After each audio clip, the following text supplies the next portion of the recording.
लग्नानंतर होईलच प्रेमच्या आजच्या भागाची सुरुवात होते कोर्टपासून. तर आता इथे डिवोर्स घ्यायला गेलेले असतात दोन्हीही जोड्या.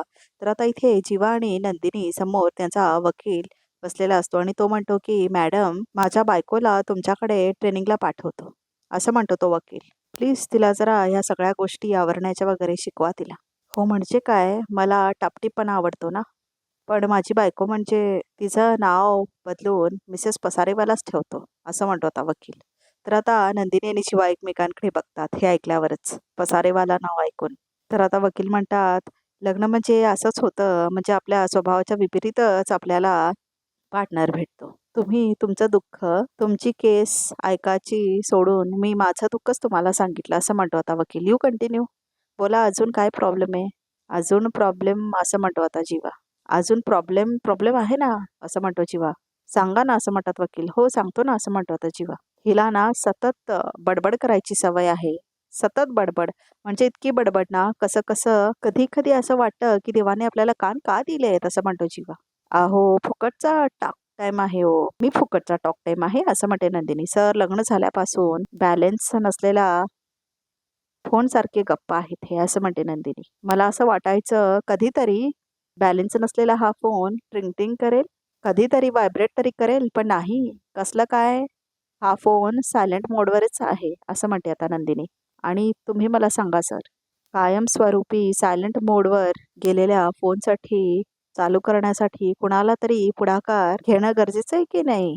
बरोबर, असं म्हणतो आता वकील. काय ना सर, मी ना माझ्या आणि ह्यांच्या वाटणीची दोघांची बडबड करायचे ना, म्हणून म्हणून मी जास्त बडबड करायचे आणि करते असं वाटायचे आणि म्हणे मी फुकटचा टॉक टाइम, असं म्हणते नंदिनी. आणि हाच फुकटच्या टॉक टाइमची तुम्हाला दिवसातनं 10 वेळा गरज पडायची, असं म्हणते आता नंदिनी. मग कपल वॉच वाजवून कोण बोलून घ्यायचं मला, असं म्हणते नंदिनी. कपल वॉच, असं म्हणतो आता वकील. कोणी दिलं कोणाला, असं म्हणतो आता वकील. अहो, ते मीच दिलं ह्यांना, असं म्हणते ती. आमची 1 मंथ अॅनिव्हर्सरी सुद्धा लक्षात नव्हती ह्यांच्या. हे प्रॉब्लेम सांगतायत. मी सांगू का आणि प्रॉब्लेम, असं म्हणते नंदिनी. तर आता जीवा घाबरतो. तर आता इथे पार्थ म्हणतो आपल्या वकिलीला की मी सांगतो काय प्रॉब्लेम आहे ते. ह्यांच्यासाठी काही केलं ना तरी फिसकरलेल्या मांजरीणीसारखं अंगावर येतात. आय कार्ड घरी विसरून येतात आणि तेच आय कार्ड ह्यांना वापस त्याला कॉलेजमध्ये गेलं ना तर मला चोर म्हणतात मला, असं म्हणतो आता पार्थ. आहुष, असं म्हणते आता काव्या. तर आता पार्थ म्हणतो, मी बोलतोय ना, ह्या माझ्या गाडीत बसत नाहीत, ऑटोने जातात क्लासला आणि त्यानंतर माझीच गाडी पंक्चर करून मलाच न्यायला येतात, तेही रिक्षाने, असं म्हणते आता, असा म्हणता होता पार्थ. तर आता काव्याला आठवतं की तिने कसं पंक्चर केलेली असते पार्थची गाडी ते, आणि कसं पार्थला ती रिक्षात बसवून घेऊन आलेली असते. आणि नुसता रिक्षा घेऊन नाही आले, रिक्षावाला बनून आले आणि तेही मी आणलेलं कपल वॉच घालून, असं म्हणते आता नंदिनी. तर मग आता जीवालाही कळतं की तिला कळलेलं असतं की तोच रिक्षा घेऊन आलेला असतो ते. अरे, एखादा माणूस एवढं वेश बदलून एखाद्याला घ्यायला येतो तर कपल वॉच काढून ठेवावं, एवढी साधी गोष्ट पण कळत नाही, असं म्हणते आता नंदिनी जीवाला. ठीक आहे ना, एक्साइटमेंटमध्ये विसरतो माणूस. हो करेक्ट आहे, असं म्हणतात वकील. अहो, पण विसरण्याने माणूस पकडलाही जाऊ शकतो, हे नाही का? तसंच पकडले गेले, असं म्हणते नंदिनी. मग एवढं वेश बदलून आपल्याला जड जात असून सुद्धा आपली भाषा बदलून एवढा उपद्रव करून काय उपयोग झाला सांगा ना, असं म्हणते नंदिनी. हे सुद्धा करेक्ट आहे, असं म्हणतात होता वकील. तर आता जीवा म्हणतो, काय करेक्ट आहे? एकाच वेळी दोन्ही गोष्टी कसं काय करेक्ट असू शकतात? आणि हिचा नेमका प्रॉब्लेम काय आहे? की मी उपद्व्याप करतो म्हणून, की कपल वॉचमुळे पकडलो गेलो म्हणून? दोन्ही गोष्टींचा प्रॉब्लेम आहे मला, असं म्हणते आता नंदिनी. मी म्हणत होते ना, मला पिकअप करायला येऊ नका, पण नाही आलात. आणि जेव्हा मी म्हणायचे की अहो प्लीज मला पिकअप करायला या ना, तेव्हा मात्र कधी नाही आलात. आणि जेव्हा आलात तेव्हाही वेश बदलून. सो बेसिकली काय ना सर, हे माझं काही ऐकत नाही. मी जे सांगते ना त्यातलं हे काहीच करत नाहीत, त्याच्या बरोबर उलटट करतात. हे तू म्हणतेस, असं म्हणतो होता जीवा. तू कधी माझं ऐकतेस का? मी नाही म्हटलं ना तरी सतत माझ्यासमोर बडबड बडबड करत असते ही. माझं नाव जन्मेजय कोणी ठेवलं हे विचारते ही मला, असं म्हणत होता जीवा. तर सिरियसली, असं म्हणत होता वकील. पण तुमचं नाव जन्मेजय आहे? जन्मेजय कसलं जन्मठेप आहे ही, असं म्हणते आता नंदिनी. 1 मिनिट प्लीज, असं म्हणतो होता जीवा. माझ्या पर्सनल गोष्टींवरून किंवा माझ्या नावावरून कुणीही मला चिडवलेलं आवडणार नाही, असं म्हणत होता जीवा. का नको चिडू. बघा डॉक्टर समोर आणि काउन्सिलर समोर काहीही लपवायचं नसतं असं म्हणते आता नंदिनी. लपवण्याबद्दल तरी ह्याने बोलूच नाही असं म्हणते आता काव्या. लपून छपून माझ्या घरी आले होते हे डिलिव्हरी बॉय बनवून असं म्हणते आता काव्या. तर आता वकिलीनबाई त्यांची म्हणते काय डिलिव्हरी बॉय, तेही भर रात्री असं म्हणते काव्या. इतक्या रात्री असं लपून छपून कोण कुणाच्या घरी जातं हो असं म्हणते काव्या. बरं डिलिव्हरी बॉय म्हणून आले तरी रेड वेल्वेट पेस्ट्री घेऊन आले. खायला लागली ना मग मला ती खाऊन झोप आली मला. अभ्यास झाला नाही माझा त्या पेस्ट्रीमुळे असं म्हणते काव्या. पण ती रेड वेल्वेट पेस्ट्री मी तुम्हाला आणून दिली होती, भरवली नव्हती असं म्हणत होता पार्थ. कोण आग्रह केलं होतं खाण्यासाठी? तर मग आता काव्या म्हणते प्रश्न आग्रह करण्याचा नाही आहे देशमुख. एवढी मेहनतीने आणली होती तुम्ही ती पेस्ट्री म्हणून खायला लागली ना मला ती असं म्हणते काव्या. हौस नाही आली आहे मला पेस्ट्री बसून खायची भररात्री. मुळात मला हे लग्न करण्याचीच हौस नव्हती. पहिल्या दिवसापासून सांगतेय मी. मला डिवोर्स हवाय, मला डिवोर्स हवाय, मला डिवोर्स हवाय असं म्हणते काव्या. तर आता ती वकीलीनबाई बघतच राहते ह्या दोघांचं भांडण. तर आता इथे जीवा आणि नंदिनी सुद्धा भांडत बसतात आणि त्यांचे पण वकील त्यांच्याकडे बघतच असतात. हे कोर्ट आहे, तुमची बेडरूम नाही आहे असं म्हणतो आता वकील जोरात ओरडून जीवा आणि नंदिनीला. तर आता इथे देशमुखांचं घर दाखवलंय. तर आता इथे रम्या आणि वसवात्या येतात आणि गुरुजींना म्हणतात साठे गुरुजींना की पूजा किती छान झाले ना गुरुजी असं म्हणते आता वसू आत्या गुरुजींना. तुमची दक्षिणा असं म्हणून वसत्या द्यायला जाते. तर आता मिळाले मला असं म्हणतात गुरुजी. वाणी इतक्या देऊन केली. माझी कॅबही येईल येताच. पण ही चौकशी करायला तुम्ही इथे आला नाही आहात असं म्हणतात गुरुजी. खरं आहे ना रम्या असं म्हणतात गुरुजी. बघितलंच ना रम्या, गुरुजींना सगळंच कळतं. बोललेलं सुद्धा आणि न बोललेलं सुद्धा. हो की नाही गुरुजी? मला सांगताय की स्वतःला विचारताय असं म्हणतात गुरुजी. नाही असं नाही म्हणजे हो ना असं म्हणतात गुरुजी. हो काय ना गुरुजी, ह्या रम्याला तुम्हाला काहीतरी विचारायचं आहे. विचार विचार असं म्हणते आता वसवात्या रम्याला. मी विचारलं असतं आई, पण गुरुजी मामीच्या माहेरचे आहेत. मी विचारलं आणि त्यांनी मामीला सांगितलं तर असं म्हणते रम्या. जे अटळ आहे ते होणारच असं म्हणतात गुरुजी. मी कोणाला काहीही सांगितलं तरी भविष्य त्याचा डाव खेळतोच असं म्हणतात गुरुजी. असो, मला विचारलेली प्रत्येक शंका ही गुपित म्हणून माझ्याकडेच राहील. विचार असं म्हणतात गुरुजी. काय समस्या आहे? माझं लग्न होणार ते होईलच मी मनावर घेतल्यावर. पण आता मी ते मनावर घेत नाही आहे, कारण मला माझं लग्न माझ्या मनासारखं व्हायला हवंय. असंच होणार आहे असं म्हणतात गुरुजी. असंच? खरंच तसंच होईल गुरुजी असं म्हणते आता रम्या. माझ्या बोलण्यावर संशय असेल तर तुझं विचारणं निरर्थक आहे असं म्हणतात गुरुजी. नाही गुरुजी, तुमच्या बोलण्यावर संशयाचा काही भाग नाहीये. रम्या अवकाश संशय घेऊ नकोस, बोल ना असं म्हणते आता वसवात्या. हो तुमच्या बोलण्यावर काहीही संशय नाही आहे गुरुजी, पण एखाद्या गोष्टीसाठी आपण इतके दिवस वाट बघतोय एका गोष्टीचे ते होणारच असं कळल्यावर कसं होतं ना तसं होतं माझं असं म्हणले आता ती. असं म्हणते आता रम्या. बरं गुरुजी मला सांगा माझा जोडीदार कोण असेल असं म्हणते रम्या. तर आता गुरुजी म्हणतात जो तुझ्या भाग्यात आहे तोच. पण गुरुजी जो माझ्या भाग्यात लिहिलेला आहे तो आणि जो माझ्या मनात आहे तो पुरुष एकच असेल ना असं म्हणते रम्या. तर आता गुरुजी म्हणतात ते तू काय प्रयत्न करते ते त्याच्यावर अवलंबून आहे. तर मग आता रम्या म्हणते म्हणजे मी प्रयत्न केला की हे होऊ शकतं. हा असं म्हणते आता वसवत्या. तर मग आता रम्या म्हणते असं असेल तर गुरुजी 100% मी प्रयत्न करेन. काय ऐकलंस तू? माझं प्रेम जिंकणार आता असं म्हणते आता रम्या. हो ग असं म्हणते वसवत्या. बरं गुरुजी म्हणजे कधी लग्न होईल माझं आता? तुम्ही मला टाइम वगैरे सांगू शकाल का असं म्हणते आता रम्या खूप खुश होऊन. किती महिने लागतील अजून वगैरे, किती वर्ष वाट बघितलीस असं म्हणतात आता गुरुजी. मी लहानपणापासून ह्याचीच वाट बघतेय गुरुजी असं म्हणते आता रम्या. मग आणखीन काही काळ. अगं रम्या असं अडून अडून काय तू विचारते, सगळं डायरेक्ट विचार ना असं म्हणतात वसवत्या. डायरेक्ट विचार ना गुरुजींना सांगतील ते असं म्हणते आता वसवत्या रम्याला. हा बघ विचार असं म्हणते आता वसवत्या. ठीक आहे गुरुजी, तुम्हाला फ्युचर दिसतं ना, मग तुम्हाला असं काही दिसतंय का की समोर होम हवन चालू आहे, मी आणि पार्थ आजूबाजूला बसलो आहे, त्याच्या हातात माझ्या नावाचं मंगळसूत्र आहे, असं काही होईल का असं म्हणते रम्या. होय असं म्हणतात गुरुजी, असंच होणार आहे असं म्हणतात ते आता. तर खूप खुश होते आता रम्या आणि वसवत्या. तर आता रम्या खूप खुश होते आणि म्हणते बरोबर सांगताय ना तुम्ही गुरुजी, मला बरं वाटावं, माझं मन राखण्यासाठी तर नाही म्हणत आहेत ना. जे होणार आहे त्या पारखून ओळखूनच बोलतो मी असं म्हणतात गुरुजी. आता खरं काय आणि खोटं हे तुझं तू ठरव असं म्हणतात गुरुजी. गुरुजी अहो आम्हाला समजेल उमजेल असं काहीतरी सांगा ना असं म्हणते आता वसवत्या. ठीक आहे असं म्हणतात गुरुजी. मला दिसतंय ते मी सांगतो. तू आणि पार्थ लग्नाची वस्त्र नेसून स्वखुशीने मांडवात बसला आहात. पार्थच्या हातात तुझ्या गळ्यात घालण्यासाठी मंगळसूत्र आहे. सर्व मंडळी समोर तुमच्यावर अक्षता टाकण्यासाठी उभी आहे. असं नाही वाजतीये. चौघड्यांचा आवाज दुमदुमतोय. हो गुरुजी, सगळं दिसतंय असं म्हणते रम्या.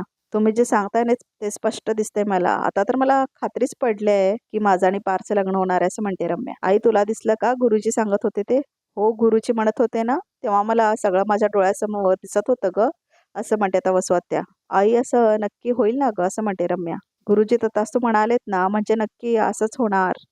इथपर्यंत सर्व मनासारखं होईल, पण माझं म्हणणं अजून पुरं झालेलं नाही आहे असं म्हणतात गुरुजी. तर आता ऐकतच नाहीत रम्या वगैरे. आणि तेवढ्यातच फोन येतो आता गुरुजींना. तर ते घेतात आता कॉल. हॅलो, गेटपर्यंत आले का? येतो असं म्हणतात आणि गुरुजी जातात तिथून. तर आता इथे वसवत्या आणि रम्या आपल्या लग्नाबद्दलच बोलतायत की म्हणजे कसं कपडे घालायचं हे ते वगैरे. तर प्रेक्षक हो, ही जी सिरियल आहे लग्नानंतर होईलच प्रेम, हे एक तमिळ सिरियलचं रिमेक आहे. तर त्या रिमेकमध्ये पण रम्या आणि पारचं लग्न होणारच असतं, पण शेवटच्या क्षणी ते होत नाही. तर ते तसंच सांगितलेत आता गुरुजी. म्हणजे मंडपात वगैरे बसलेले असतात, मंगळसूत्र घालणारच असतो पार, तेवढ्यातच नाही होत पण लग्न. तर असंच सेम होणार आहे, ते तसं सांगितलंय आता. आता रम्या आणि वसवत्या खूप खुश होतात आणि एकमेकांना मिठी मारतात. मी खूप खुश आहे बाळा तुझ्यासाठी, असं म्हणते आता वसवत्या. तर आता वकील असतात ना जीवानंदिनीचे, ते म्हणतात जोगसपाट, तुमची कारणं फारच किरकोळ आहेत. काय, असं म्हणते नंदिनी. हो मिस्टर अँड मिसेस देशमुख, काय मी तुमची कारणं किती जेन्युइन आहेत असं जरी सांगितलं तरी त्या कोर्टाला किरकोळच वाटणार. तुम्हाला कदाचित पटणार नाही, पण इतक्या बेसिक कारणांसाठी माननीय कोर्टच काय, तुमचे वकील सुद्धा तुम्हाला डिवोर्स मंजूर करणार नाहीत, असं म्हणते वकिलीन आता पार्थने काव्याची पण. शिवाय तुमचं लग्न होऊन खूपच कमी काळ लोटलाय असं म्हणतात आता नंदिनी जीवाचे वकील सुद्धा. 1 महिना 28 दिवस, इतक्यात तुम्ही दोघांनी एकमेकांना ओळखलंही नसताना एवढी मोठी स्टेप घेणं मला योग्य नाही वाटत, असं म्हणते आता वकीलबाई. त्यामुळे मी तुम्हाला दोघांना सुचवते, तुम्ही दोघं डिवोर्स फाईल न करता एकमेकांना थोडा जरा वेळ द्या. किंवा तर आता काव्या म्हणते 1 मिनिट, प्रश्न तो नाहीच आहे. मुळात आमचं लग्न फार विचित्र परिस्थितीत झालंय आणि त्याचा ब्लेम मी पार्थवरती नाही करणार. ॲक्च्युली ते सुद्धा माझ्यासाठी सगळं ताटकून बसले होते. खरं तर माझीच चूक आहे. मी त्या दिवशी आई-बाबा, गावातली सगळी बाकीतली माणसं त्यांचं बोलणं ऐकून प्रेशरमध्ये आलेच नसते तर आज हे लग्न झालंच नसतं, असं म्हणते काव्या. नाही खरं तर चूक माझीच आहे असं म्हणतो पार्थ. लग्नात जी परिस्थिती उडाली होती त्यात आपण लग्न करूयात आणि गावातून बाहेर पडू आणि नंतरचं नंतर बघूयात असं ठरलं असताना घरी आल्यावर मी काव्याला मोकळं नाही केलं, असं म्हणतो आता काव्या. मला पार्थ, त्यांची इच्छा नसताना मी त्यांना बायको म्हणून वागवायला लागलो, असं म्हणतो पार्थ. लग्नाच्या दिवसापासून वारंवार त्या म्हणत होत्या की त्यांना डिवोर्स हवाय, पण मीच माझे प्रयत्न चालूच ठेवले यांना संसारात गुंतवायचे. चूक खरं तर यांची नाही माझीच आहे, असं म्हणते नंदिनी आता तिच्या वकीलला. मीच गाफील राहिले. त्या दीपकला फारच हलक्यात घेतलं मी. पार्थ आणि काव्याचं लग्न झालं तेव्हाच मागच्या मागे निघून जायला हवं होतं मी, पण मी जाब विचारायला पुढे आले. काय करू, हट झाले होते मी, असं म्हणते नंदिनी. पण सगळंच जर माझ्या विरोधात उभं राहिलं, त्या सगळ्यांच्या आरोपांमुळे मी गुदमरून गेले होते अक्षरशः. त्या क्षणी मला वाचवण्यासाठी जो हात पुढे आला त्याला मी पकडला. हा विचारच केला नाही की समोरचा माणूस हे सगळं मनापासून करतोय की दयेपोटी, असं म्हणते नंदिनी. दयेपोटी चॅरिटी होती, संसार नाही, असं म्हणते आता नंदिनी. प्लीज असं बोलू नकोस, असं म्हणतो आता जीवा. ह्यात तुझी काहीच चूक नाही आहे. दोष कुणाचा असेल तर तो माझा आहे, असं म्हणतो जीवा नंदिनीला. माझा ज्या मुलीवर प्रेम होतं तिचं लग्न झाल्याचं कळलं आणि मला प्रचंड राग आला होता आणि सगळेच तुझ्यावर जे चिखलफेक करत होते मला नाही बघवलं ते, आणि त्यात मी लग्नासाठी उभं राहिलो आणि माझ्यासोबत तुझंही आयुष्य बर्बाद झालं, असं म्हणतो जीवा. तर आता नंदिनी तिच्या हाताला हात लावणारच असते तर थांबते ती आता. आय एम सॉरी काव्या, असं म्हणतो पार्थ. चूक माझीच आहे. तर आता इथे पार्थ सुद्धा रडायला लागतो. तर आता काव्या तिला रुमाल देणारच असते पण ती थांबते. मग ती आता देऊनच टाकते रुमाल पार्थला. पण पार्थ मात्र घेत नाही रुमाल. तर आता पार्थसुद्धा घेऊन टाकतो रुमाल आणि आपले अश्रू तो पुसतो आता. तर आता इथे जीवा पाणी पितो. सर, जीवांबद्दल मला माणूस म्हणून काहीच प्रॉब्लेम नाही आहे. पण मी त्यांना नवरा नाही म्हणू शकत. कारण ते मला बायको मानतच नाही. आणि ते मला स्पष्टपणे कळलंय आता. शिवाय एकदा मनापासून जीव तोडून संसार केल्यानंतर आणि तो मोडल्यानंतर पुन्हा पुन्हा हा खेळ खेळण्यात मला काहीच इंटरेस्ट नाही आहे, असं म्हणते आता नंदिनी. तर आता इथे काव्या म्हणते, इंटरेस्टिंग तर आहेत पार्थ देशमुख, प्रेमळ आणि हुशारसुद्धा. पण मलाच आता लग्न करायचं नाही आहे. आय एस होणार आहे मी. खूप चांगलं काम करून दाखवायचं आहे मला. खरं तर पार्थ माझ्यापेक्षा खूप चांगली मुलगी डिझर्व करतात. म्हणूनच मला त्यांना ह्या नात्यात अडकून ठेवायचं नाही आहे, असं म्हणते आता काव्या. तुम्ही प्लीज आम्हाला लवकरात लवकर मोकळं करा. म्हणजे पार्थ त्यांच्या आयुष्याची एक नवीन सुरुवात करू शकतील. ह्यावेळी माझ्याशिवाय. ठीक आहे, मग मी तुमच्या वकिलाशी बोलून घेऊन डिवोर्स फाईल करायला सांगतो. मग कोर्टाच्या नियमानुसार 6 महिने वेगळं राहायची तयारी करा, असं म्हणतात आता वकील. तुम्ही ह्या नात्याला एक चान्स द्यायला तयार नसालच. कारण डिवोर्स आलेले कुठलेही कपल ह्याला तयार नसतात. पण हा एक तुमच्या नात्याला देण्याची एक संधी आहे. आणि ह्या कुलिंग पिरियडमध्ये तुमच्याच लक्षात येईल की तुम्ही एकमेकांसोबत जास्त सुटेबल आहात. ठीक आहे, कोर्ट तुमच्या अर्जावर विचार करेल, पण या कालावधीत तुम्हाला एकमेकांपासून वेगळं राहणं अनिवार्य असेल. तसंच या कालावधीत तुम्हाला नियमाप्रमाणे तुमच्या काउन्सिलर्सना भेटणं बंधनकारक असेल. कोर्ट तुमचा 6 महिन्याचा घटस्फोटाचा अर्ज मंजूर करून घेत आहे, असं म्हणतात आता नंदिनी आणि जीवाला त्यांचे वकील. आणि शिक्का मारतात त्या पेपर्सवरती. आणि इथे आता काव्याने पार्थला सुद्धा तो शिक्का मिळतो त्यांच्या पेपर्सवरती. तर आता इथे पार्थ आणि काव्या आपल्या गाडीमधून येत असतात आणि पाऊस येत असतो खूप. तर गाडी त्यांची मध्येच थांबते आता. काय झालं, असं म्हणते आता काव्या. गाडीच्या बाहेर उतरल्याशिवाय कळणार आहे, असं म्हणतो पार्थ. असं म्हणाले का मी, असं म्हणते आता काव्या. तर आता पार्थ गाडीच्या बाहेर उतरतो. तर आता पार्थ चेक करत असतो काय झालंय गाडीला म्हणून, का अशी थांबले मध्येच म्हणून. तेवढ्यातच त्याला दिसतं की समोरचं टायर पंक्चर्ड असतं. बाहेर या जरा, असं म्हणतो पार्थ. काय झालं, असं म्हणते आता काव्या. हे काय, असं म्हणतो पार्थ. चष्म्याचा नंबर वाढलाय तुमच्या, असं म्हणते आता काव्या. दिसत नाही आहे का, टायरची हवा गेली आहे, असं म्हणते आता काव्या. म्हणूनच विचारतोय मी, मागच्या वेळी जेव्हा हवा गेली होती. तर आता काव्या म्हणते, 1 मिनिट, तुम्हाला म्हणजे काय म्हणायचं आहे? कोर्टातनं बाहेर निघताना मी तुमच्या टायरची हवा काढली आहे असं? तर पार्थ म्हणतो, होऊ शकतं ना, करूच शकता तुम्ही. खरंच सांगा, हे तुम्ही केलं का, असं म्हणतो आता पार्थ. उगच नको ते काही आरोप माझ्यावर करायचे नाहीत, असं म्हणते आता काव्या. हौस नाही आली आहे मला तुमच्या गाडीची हवा काढून अशा सुनसान जागेतून अडकायची. खरं आहे, असं म्हणतो पार्थ. आधीच्या लग्नात अडकून पडलोय ते काय कमी आहे? अर्ज मान्य केलाय ना कोर्टाने, आता सहन करा मग 6 महिने. तर आता एपिसोड मात्र इथेच संपतो. तर बघूया आता रिकॅपमध्ये काय आहे ते. आता हे 6 महिने झाल्यावर आभाळ जरी कोसळलं तरी तुमच्या इथे मी येणार नाही. तेवढ्यातच आता जोरात पाऊस येतो. तर मग आता जीवा आणि नंदिनी सुद्धा पावसात एकदम भिजतात. तर मग आता नंदिनी जात असते तर तिचा पाय घसरतो आणि ती जीवाच्या अंगावर पडते. तर आता जीवा तिला पकडतो. आणि आता इथे पार्थ आणि काव्या सुद्धा खूप भिजतात पावसात. आणि इथे नंदिनी सुद्धा जीवाला पकडते घाबरून. आणि इथे काव्या सुद्धा आता रेनकोट सारखं जॅकेट असतं ना पारचं, ते धरून थांबते आता त्याला पाऊस लागू नये म्हणून. तर आता रिकॅप सुद्धा इथेच संपतो. तर या चॅनलला नक्की सबस्क्राईब करा प्रेक्षक हो.